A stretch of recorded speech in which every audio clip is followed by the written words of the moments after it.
और मंत्री जी का मैं चाहूंगी कि एक बार जोरदार तालियों के साथ में आप स्वागत करें, क्योंकि मंत्री जी की बेटी की शादी है, उसके बावजूद जब हम आत्मनिर्भर भारत की बात करें तो मंत्री जी ने समय निकाला। उसके लिए मुझे लगता है वो एनर्जी आप में भी होनी चाहिए। तालियां हो जाए एक बार जोरदार, थोड़ी आवाज लाउड होगी तो मंत्री जी सवालों का जवाब भी उतना अच्छे तरीके से दे पाएंगे। क्यों मंत्री जी? तो चलिए सर, शुरुआत करते हैं। एक तो सबसे पहले देश को एक बहुत बड़ा झटका लगा जो हमारे 26 लोगों की जान गई। आप सभी लोगों ने मौन रखकर उन सभी लोगों को श्रद्धांजलि दी, ईश्वर उनकी आत्मा को शांति दे।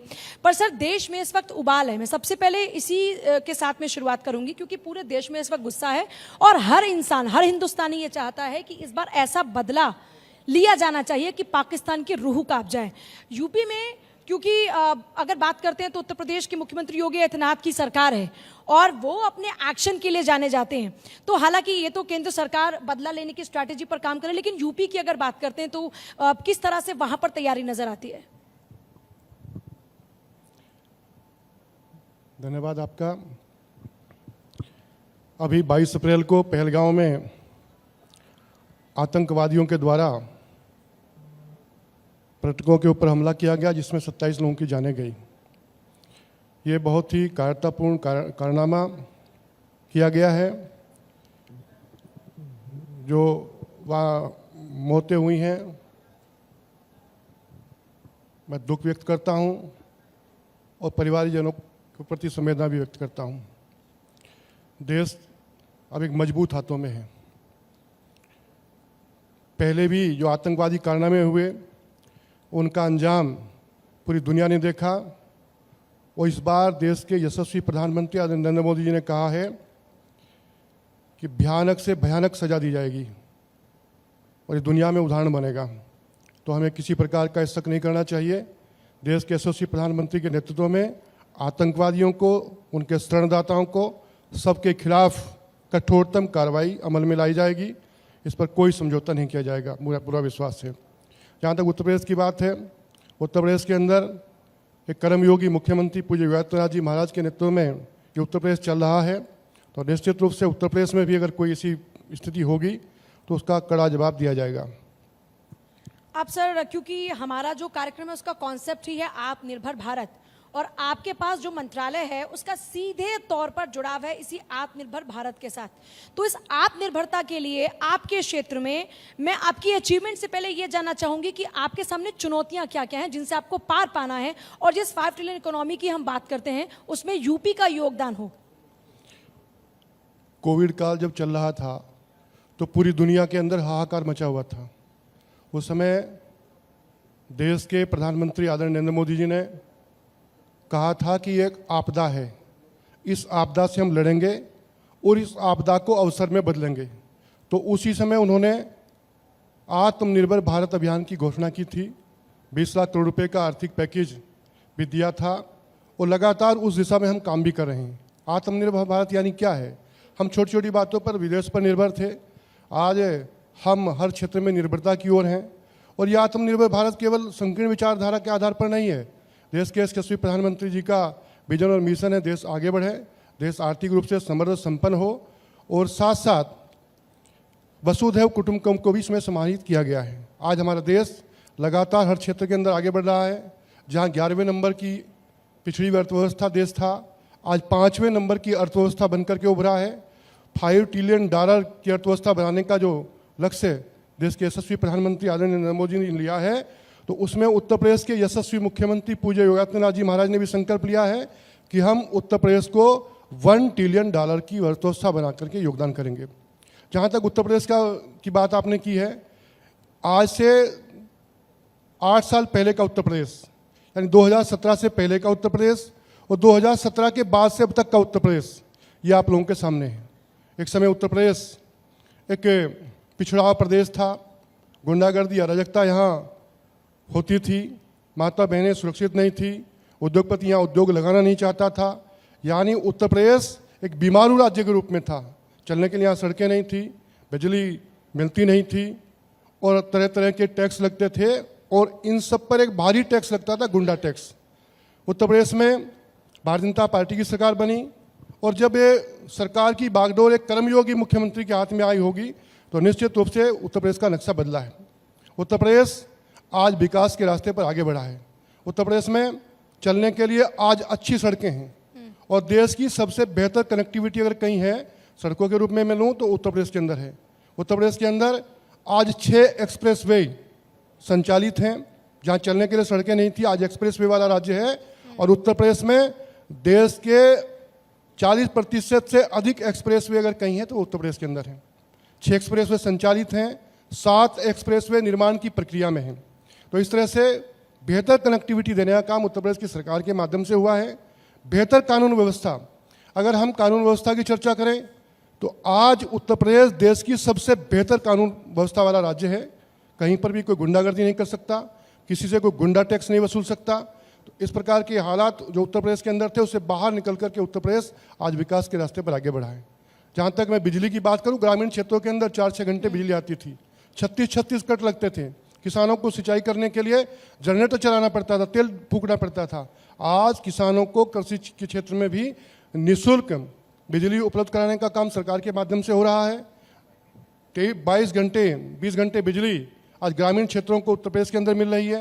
जिला केंद्रों को आज 23 घंटे और महानगरों को 24 घंटे, यानी छोटी छोटी चीज़ों को भी मजबूत किया गया, इंफ्रास्ट्रक्चर को मजबूत करके प्रदेश को आगे बढ़ाने का काम किया गया है। सर ये बात तो ठीक है कि क्योंकि कनेक्टिविटी की बात अब करते हैं, औद्योगिक क्षेत्र में अगर विकास लाना है तो कनेक्टिविटी बड़ा इंपॉर्टेंट है, दूसरा रिसोर्सेज का होना बड़ा इंपॉर्टेंट है और तीसरा इंफ्रास्ट्रक्चर का होना और लॉ एंड ऑर्डर की सिचुएशन का होना बड़ा इंपॉर्टेंट है। वो तो आप सही कह रहे हैं।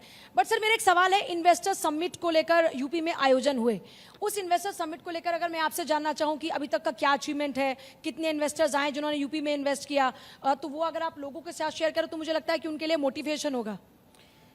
मैंने जो चर्चा की थी उस चर्चा को मैं आगे बढ़ाना चाहता हूँ। उत्तर प्रदेश एक बीमारू राज्य था और आज ये उत्तर प्रदेश बढ़ते हुए भारत के विकास इंजन के रूप में, ग्रोथ इंजन के रूप में उत्तर प्रदेश काम कर रहा है। उत्तर प्रदेश में जहाँ निवेशक आते नहीं थे क्योंकि यहाँ गुंडा टैक्स बड़ी समस्या थी और फिर उद्योगपतियों को अनेकों दफ्तरों के चक्कर लगाने पड़ते थे। उत्तर प्रदेश में जहाँ ये सब चीज़ें हुई हैं उसके साथ साथ ग्लोबल इन्वेस्टर समिट का आयोजन 2018 में किया गया और पहली इन्वेस्टर समिट में जब इन्वेस्टर समिट का आयोजन किया गया होगा तो उत्तर प्रदेश के लोगों को ये विश्वास नहीं होगा कि उत्तर प्रदेश में निवेश करने के लिए कोई निवेशक आएगा भी। पहली इन्वेस्टर समिट में उत्तर प्रदेश में 4,68,000 करोड़ रुपए के प्रस्ताव सरकार को प्राप्त हुए। 3 ग्राउंड ब्रेकिंग सेरेमनी हुई और उन ग्राउंड ब्रेकिंग सेरेमनियों के माध्यम से उद्योगों को, यानी उनके एक तरह से शिलान्यास करने के लिए देश के प्रधानमंत्री जी उत्तर प्रदेश के अंदर आए। 2022 में जनता के आशीर्वाद से फिर उत्तर प्रदेश के अंदर सरकार बनी और उत्तर प्रदेश की सरकार बनने के बाद उत्तर प्रदेश में 2023 11, 12, 13 फरवरी को एक ग्लोबल इन्वेस्टर समिट करने का आयोजन का लक्ष्य लिया गया और रखा गया और उसमें लक्ष्य तय किया गया कि हम 10 लाख करोड़ रुपए के प्रस्ताव प्राप्त करेंगे। इसके लिए हमारे मंत्रिमंडल के समूह के सदस्य विभिन्न देशों में गए, वहाँ रोड शो किया, देश के भी बड़े बड़े महानगरों में रोड शो किया और जो एक उत्तर प्रदेश का एक नक्शा उद्योगपतियों के सामने रखा कि अब उत्तर प्रदेश पहले वाला उत्तर प्रदेश नहीं है, बदला हुआ उत्तर प्रदेश है। निवेश की यहाँ बहुत संभावनाएं हैं और निवेश के लिए सबसे अच्छा स्थान कोई देश के अंदर है तो वो उत्तर प्रदेश है। इस पर विश्वास करते हुए ग्लोबल इन्वेस्टर समिट के समाप्ति तक इस उत्तर प्रदेश की सरकार को 33,50,000 करोड़ रुपए के निवेश प्रस्ताव प्राप्त हुए और इतना ही नहीं, उत्तर प्रदेश में फिर 19 फरवरी 2024 को ग्राउंड ब्रेकिंग सेरेमनी का आयोजन किया गया। देश के यशस्वी प्रधानमंत्री उस कार्यक्रम में आए। 14,000 से अधिक निवेशकों ने उस ग्राउंड ब्रेकिंग सेरेमनी में उद्योग लगाने का तय किया और उसमें से लगभग हजारों की संख्या में कंपनियों ने, जिन्होंने अपने उद्योग लगाए, वाणिज्यिक कारोबार भी शुरू कर दिया है और लगभग इसमें जब कोई उद्योग लगता है तो रोजगार भी मिलता है। बेरोजगारी की बात हमारे विपक्षी लोग बहुत सारे करते हैं, बेरोजगार ये साहब, बेरोजगार ये साहब। जिन्हें रोजगार उत्तर प्रदेश के अंदर निवेश आएगा, उद्योग लगेगा तो निश्चित रूप से रोजगार भी मिलेगा। लगभग 20 लाख से अधिक नौजवानों को उत्तर प्रदेश के अंदर आज तक औद्योगिक विकास विभाग के माध्यम से रोजगार भी मिला है। तो इस प्रकार की उपलब्धियां आज उत्तर प्रदेश की हमारे सामने हैं। तो सर यूपी में युवाओं का जो अब डाइवर्जन है दिमाग में वो हो चुका है क्या? क्योंकि आमतौर पर यूपी हरियाणा की बात करते हैं, बिहार की बात करते हैं, लोगों का सरकारी नौकरी पर फोकस होता है। पर आप लोगों ने लोगों का एक माइंड चेंज किया कि आपको रोजगार लेने वाला नहीं बल्कि रोजगार देने वाला बनना है। तो वो जो रोजगार देने वाला बनने वाला पोटेंशियल है वो तो यूपी वालों में है। उस पोटेंशियल में आप लोग कहाँ कितना आगे तक पहुंच पाए? मतलब क्या जो हमारा उत्तर प्रदेश का युवा है उसका माइंड चेंज हो चुका है कि अब वो उद्योग पर फोकस कर रहा है नौकरी की बजाय?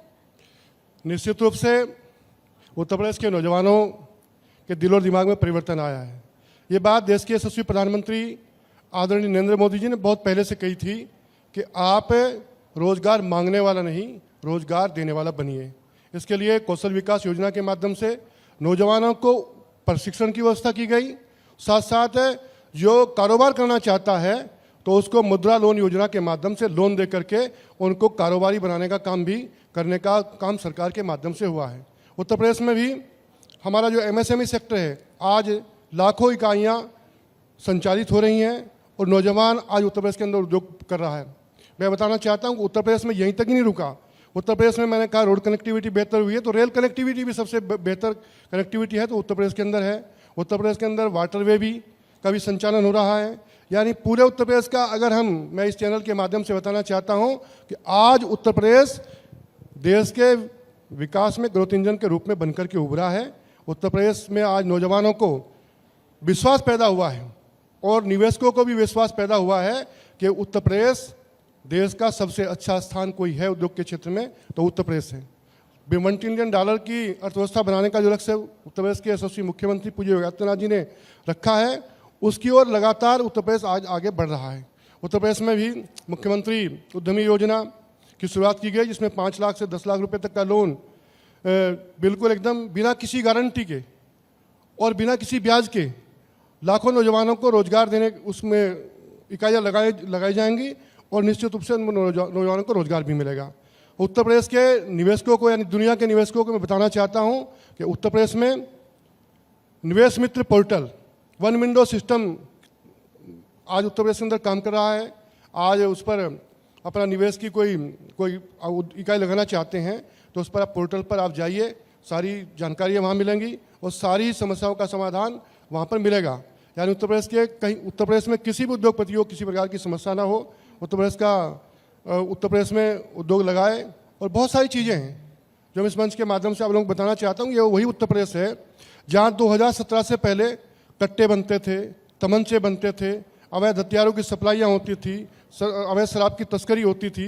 ये उत्तर प्रदेश में आज डिफेंस कॉरिडोर भी बन रहा है जहाँ पर ब्रह्मोस मिसाइलें और लड़ाकू विमान भी इसी उत्तर प्रदेश की धरती पर बनेंगे। ये उत्तर प्रदेश की सरकार का जो विजन मिशन है उस पर ये सरकार काम कर रही है।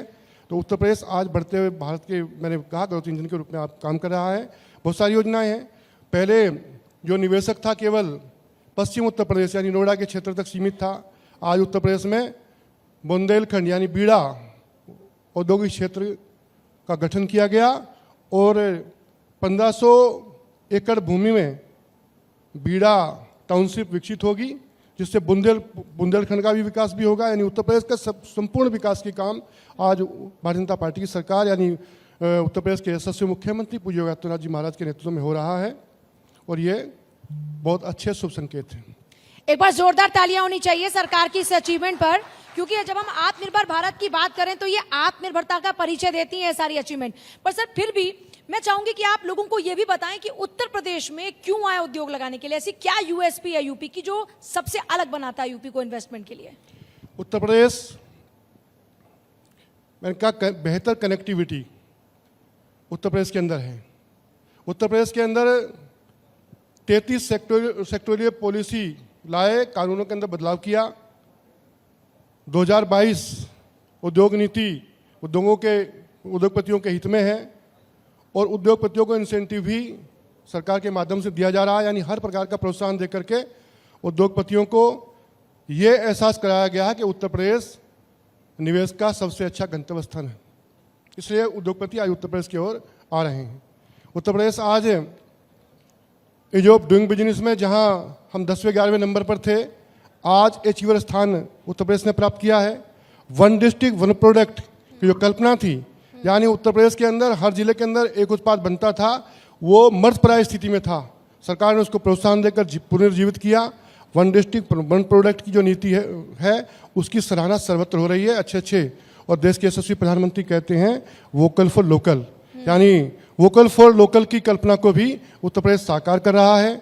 आज यहाँ के उत्पाद दुनिया के अंदर प्रतिष्ठा प्राप्त कर रहे हैं।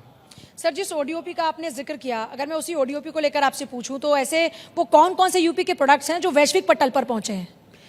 उत्तर प्रदेश के सहारनपुर का लकड़ी उद्योग, अलीगढ़ का ताला उद्योग, ये सारे उद्योग, मैं एक चर्चा अगर करूं तो पूरे प्रदेश में मुरादाबाद का पीतल उद्योग और यहाँ तक हमारे बराबर का जिला है वहाँ का यानी अमरोहा का ढोलक उद्योग, ये सब विदेशी पटल पर पहुँचे हैं और ओडीओपी की छाप पूरी दुनिया को देखने को मिल रही है। फख्र करना चाहिए आपको इस बात पर, आपको इसके लिए भी ताली बजानी चाहिए। अपने लिए ताली बजाने में भी कंजूसी कर रहे हैं आप लोग। यूपी वाले हैं, जरा जोर से ताली बजाए कीजिए। यूपी का जोर पूरी दुनिया में बोलता है वैसे भी। सर, क्योंकि पूरी दुनिया में इस वक्त ट्रेड वॉर छिड़ा हुआ है और इसी ट्रेड वॉर में जब अमेरिका और चीन आमने सामने है तो भारत के पास में एक बेटर अपॉर्चुनिटी है, क्योंकि एक बेहतर विकल्प अगर चीन का कोई बन सकता है पूरी दुनिया में तो वो सिर्फ और सिर्फ पोटेंशियल भारत में है। और यूपी जहां पर कूट कूट कर पोटेंशियल भरा हुआ है, इसको किस तरह से यूटिलाइज किया जाएगा जब हम बात कर रहे हैं कि भारत एक विकल्प के तौर पर आगे बन सकता है? मुख्यमंत्री उद्यमी योजना के माध्यम से आज नौजवानों को उद्योग के लिए प्रोत्साहित किया जा रहा है। और जो मैंने ओडीओपी की बात की है, इस ओडीओपी योजना के माध्यम से ही उत्तर प्रदेश एक बेहतर छाप विश्व पटल पर छोड़ रहा है। मैंने 2-3 उद्योग की बात करी, वाराणसी का चिकन उद्योग, चिकन करी, लखनऊ के चिकन करी, यानी हर क्षेत्र के अंदर आज उत्तर प्रदेश के उत्पादों की भरमार है और उत्तर प्रदेश के जो उत्पाद हैं वो पूरी दुनिया में प्रसिद्धि प्राप्त कर रहे हैं। चाहे चीन हो चाहे अमेरिका हो, सबका मुकाबला करने के लिए हम तैयार हैं। और आज से पहले का एक ज़माना था, यहाँ पर दिवाली होती है भारत में, रक्षाबंधन का त्यौहार भारत में, जितने भी हमारे त्यौहार थे, रक्षाबंधन के त्यौहार पर राखियाँ आती थी चाइना से। चाइना की राखियाँ प्रसिद्ध थी, वो सस्ती थी। और दिवाली पर जो लड़ियाँ हम लगाते थे, पटाखे फोड़ते थे, वो चाइना के थे। आज उन पर प्रतिबंध लगा है क्योंकि यहाँ भी अच्छे उत्पाद, अच्छी चीज़ें सामने आई हैं। चाइना के माल का एक तरह से बहिष्कृत करने की स्थिति में आज उत्तर प्रदेश है, क्योंकि विकल्प हमने दिया है, उत्तर प्रदेश आज उसका विकल्प दे रहा है। तो निश्चित रूप से मैं कह सकता हूँ कि आत्मनिर्भर भारत अभियान जो मोदी जी का मिशन है, विजन है, उसमें उत्तर प्रदेश पूरी तरीके से उसको मिशन को आगे बढ़ाने के लिए लगा हुआ। सर, ये तो बहुत सारे प्रोफेशनल क्वेश्चन पूछ लिए मैंने आपसे। एक थोड़ा सा पर्सनल क्वेश्चन है। मैंने बस जब मैं बात करी थी मैंने सुना आप बड़े इमोशनल हैं, बहुत सेंसिटिव हैं। मतलब नेताजी जो होते हैं आमतौर पर उनको हम रफ एंड टफ के तौर पर देखते हैं, तो ये जो आपके इमोशंस हैं, जो आप इतने सेंसिटिव हैं, ऐसा क्यों? मेरा अपना व्यवहार है, सबका अपना तरीका है बात करने, बोलने का, बात करने का। मेरा भी अपना तरीका। मैं किसान परिवार में जन्मा हूँ और मूलतः किसान हूँ और अपनी मिट्टी से हमेशा जुड़ा रहता हूँ। मैं या तो सरकार का काम करूँगा या फिर पार्टी का काम करूँगा। अभी जैसा आपने बताया बिटिया की शादी है, 30 तारीख की मेरी बिटिया की शादी है। कार्यक्रम मैं लगातार कार्यक्रमों में हूँ। पार्टी का भी कई बार फ़ोन आया कि भाई ये कार्यक्रम कर लोगे, आप नज़दीक का है, तो मैं हाँ कर लूँगा। तो ये सब काम। और दूसरी तरफ मैं अपनी दिनचर्या बता दूँ, मैं सुबह उठता हूँ, टहलने का, योगा करने का परमानेंट, लगभग मेरी 55 साल उम्र होने वाली है अभी। तो मैं लगातार पिछले 50 वर्ष से, 5 साल की उम्र से मैंने ये सब काम शुरू किया। संघ की शाखाओं में जाना, वहाँ सीखना और उसको फिर अपने जीवन में उतारना।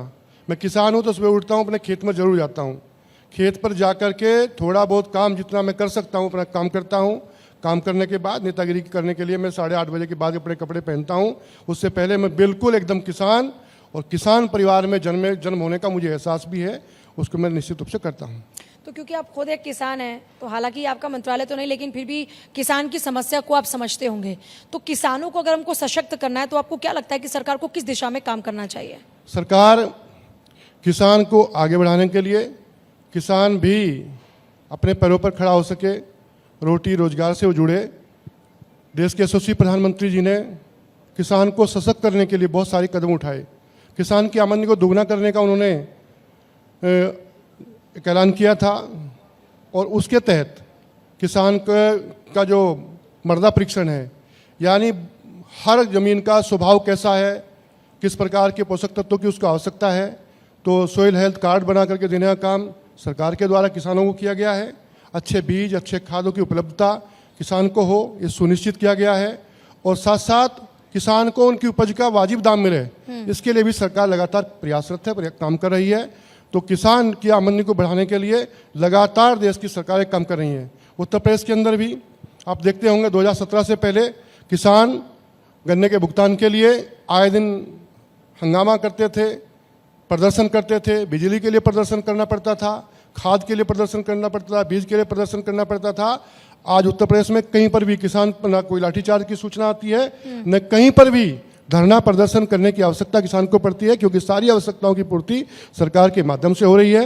यानी हर क्षेत्र के अंदर, और कृषि का क्षेत्र में अगर आगे हम नहीं बढ़ेंगे तो देश आत्मनिर्भरता की ओर कैसे बढ़ेगा। तो इस किसान सरकार की प्राथमिकताओं में है, और जो किसानों की समस्या है उनका समाधान करने के लिए सरकार लगातार तत्पर है। लेकिन विपक्ष तो आपकी सरकार के कामकाज में 100 खोट निकलता है। आप कह रहे हैं कि किसानों के हक की बात करते हैं, वो कहते हैं किसानों की आवाज़ आप सुनते नहीं, उसको दबाने का काम करते हैं। आप कहते हैं कि युवाओं के रोजगार पर हम फोकस करें, वो कह रहे हैं कि कहाँ है रोजगार जिसका वादा आपने किया था। इसका क्या जवाब देंगे? देखिए, विपक्ष के पास बोलने के अलावा कुछ नहीं है।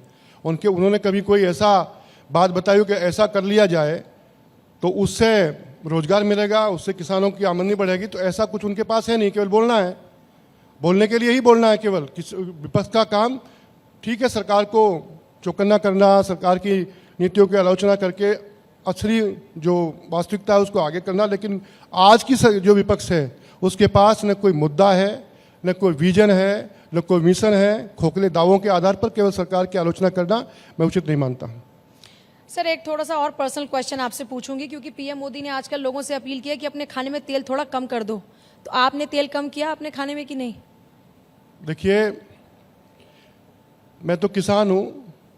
अब किसान हूँ तो गाय पालते हैं, भैंस पालते हैं, तो घी शक्कर रोज तो चलता घी है। शक्कर रोज चलता है। मैं 2 गिलास दूध के रोज पड़े ठीक तरीके से पीता हूँ। तेल की कहाँ बहुत ज्यादा आवश्यकता नहीं है। अच्छा, तेल तो खाते ही नहीं आप? नहीं, तेल प्रधानमंत्री जी ने कहा है तो फिर तो और भी कम करना पड़ेगा। मैं खाता ही नहीं पहले से। आप में से कितने लोगों ने कम किया है तेल खाना, और फिटनेस पर कितना आप लोग ध्यान देते हैं? जरा हाथ उठाइए, कितने लोग हैं? अभी थोड़ा सा आंकड़ा कम है, मुझे लगता है कि फोकस करना चाहिए। सर, आप अपनी फिटनेस को लेकर कैसे अवेयर थे? क्योंकि नेता जो होते हैं वो लोगों के लिए एक एग्जाम्पल होते हैं। आप जितने फिट, आप जितने एक्टिव, उतनी आपकी जनता आपको देखकर मोटिवेट होती है। देखिए, फिटनेस के लिए मैंने बताया मेरी दिनचर्या अपनी सेट है। मैं कहीं भी रहूं, किसी भी परिस्थिति में रहूं, केवल ट्रेन वगैरह में अगर कोई दिक्कत होगी, लेकिन मैं 5 बजे उठना और फिर 5 किलोमीटर घूमना, उसके बाद पौन घंटा योग करना। और अगर ये सब नहीं है, मैं घर पर हूँ, तो फिर अपने खेत में कम से कम 2-2.5 घंटे काम करना। उससे मैं पूरी तरह से सुबह तरोताज़ा होकर के फिर काम के लिए निकलता हूँ। 24 घंटे की फिर गुंजाइश शरीर में हो जाती है। इसलिए मैं बिल्कुल एकदम फिट हूँ, किसी प्रकार की दवाई की मुझे आवश्यकता नहीं है, और मैं बिल्कुल फिट हूँ। मैं चाहूँगा कि सब लोग अपनी दिनचर्या को अच्छी प्रकार से सेट करें, जो भी अपना काम है उस काम को पूरे मन से करें। सर, एक आखिर क्वेश्चन आपसे और पूछूंगी, क्योंकि हम एक्सपोर्ट पर बहुत फोकस कर रहे हैं। यूपी की अगर हम बात करते हैं तो एक्सपोर्ट के लिहाज से हमारी क्या अचीवमेंट्स है, कहाँ तक हम पहुंचे हैं, कौन कौन से प्रोडक्ट्स हैं हमारे जो एक्सपोर्ट में लगातार नए नए कीर्तिमान स्थापित कर रहे हैं? यूपी के, मैंने कहा ओडीओपी के बहुत सारे प्रोडक्ट जो एक्सपोर्ट हो रहे हैं, और उसके लिए डेडिकेटेड फ्रंट कॉरिडोर जिसका बराबर में यहाँ जंक्शन भी है, दादरी में बना है। तो हर प्रकार की सुविधाओं से लैस आज उत्तर प्रदेश का व्यापारी है। किसी प्रकार की कठिनाई उनको नहीं है, सरकार उनके साथ खड़ी है। सर, बहुत बहुत शुक्रिया आपका इस बातचीत के लिए। एक बार जोरदार तालियां हो जाए मंत्री जी के लिए। हर प्रश्न का उन्होंने सवाल दिया, और वो भी बहुत ही ईमानदारी के साथ। बहुत बहुत शुक्रिया सर। धन्यवाद।